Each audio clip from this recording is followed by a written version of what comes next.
crazy girl.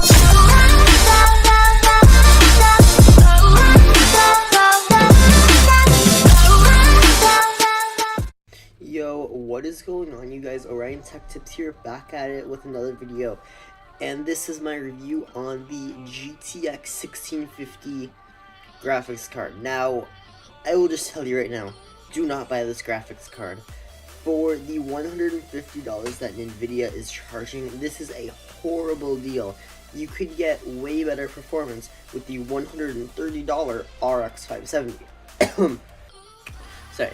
Okay, so I will go over specs and then tell you why Nvidia is advertising this card, why are people, well, buying this card, they shouldn't, and then I will just tell you some alternatives that I would recommend you buying. So, with the specs, this has 196 CUDA cores, 4 GB of GDDR5 memory, a 128 bandwidth, and yeah, that just covers the main specs of the card. It's a single fan. I believe you can also buy dual fans of the card. I'm not too sure about that. But if these specs sound familiar, the GTX 1050 Ti has 4 GB of GDDR5 and 768 CUDA cores, and that is super close to this. And the GTX 1050 Ti was a $140 graphics card released over 2 years ago, and I bought it then for a pretty budget-end PC, and I still have that card and I think it's amazing. However, I don't use it anymore because it's just not the power that I need now. Okay, so the appeal of this card is it does not need any PCIe pins because it draws all of its power off of the motherboard PCIe slot. So this only has a 75 watt TDP, same with the GTX 1050 Ti and the GTX 1050 for that matter, but that's less powerful. If you want a comparison, this thing is not that it's not that ahead of the 1050 Ti. So for a benchmark, I will just say, if you're playing Battlefield 1, the GTX 1050 Ti is getting 47 frames per second. The GTX 1650 will be getting like 61 frames per second. So that's not a good increase, especially for what they're doing with this card is taking the exact same GTX 1050 Ti and the 2-year-old 1050 Ti and just selling again for $10 more. That just makes no sense to me. If you want a 1050 Ti for like an older system that doesn't have a good power supply, then just buy like a 1050 Ti. They're a lot cheaper. Don't buy this. However, if you have a $150 budget and you're looking for a graphics card, you can pick up something like an RX 570. And I will even point you to a deal right now. So AMD is right now the RX 580 is on sale for $120, I believe. And they are giving away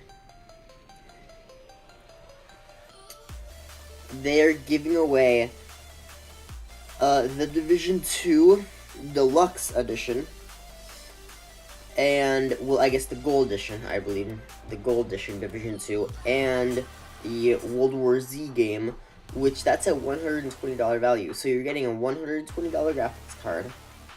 Well, a $130 graphics card on sale for $120. And you are getting $120 worth of free games. That's a deal. This doesn't even come with any free games. So you're just getting a 2-year-old 1050 Ti that you're paying more money for. That's just so baffling to me.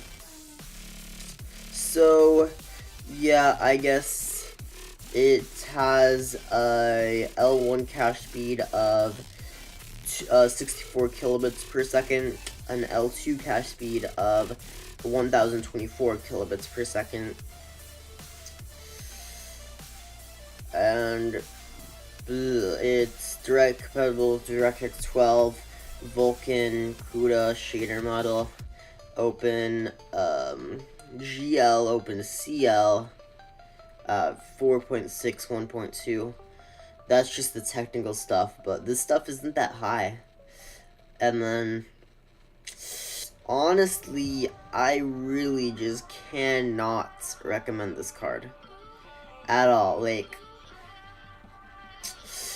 you know, it's the RX 4 set. If you want, like, so in terms of performance with all the graphics cards, the one behind this is the GTX 780, and the one above this is the RX 470.